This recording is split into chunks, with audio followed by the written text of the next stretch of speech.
బాబోయ్! చేపల పులుసా? నాకు రాదు అనేవాళ్ళు కూడా ఈజీగా చేసేయొచ్చు. ఎలా చేయాలో చూపిచ్చేస్తాను రండి. ముందుగా నీట్‌గా క్లీన్ చేసుకున్న చేప ముక్కల్లో ఉప్పు, కారం, పసుపు, మసాలా, అల్లం వెల్లుల్లిపాయ పేస్ట్ అలాగే కొద్దిగా ఆయిల్‌ని కూడా వేసి ముక్కకి మంచిగా ఉప్పు, కారం పట్టేటట్టు కలుపుకొని పక్కన పెట్టుకోవాలి.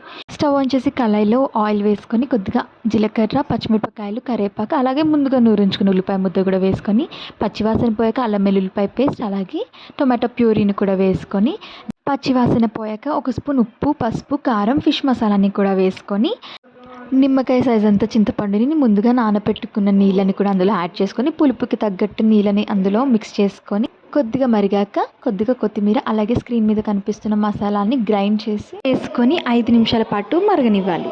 మరుగుతున్న చేపల పులుసులో మనం ముందుగా వేయించి పెట్టుకున్న చేపల్ని అందులో జాగ్రత్తగా ఒక్కొక్కటి వేసి 5 లేదా 10 నిమిషాల వరకు ఉంచి నూనె పైకి తేలాక కొద్దిగా కొత్తిమీర వేసి దించేసుకుంటే రెడీ. Like, share, subscribe.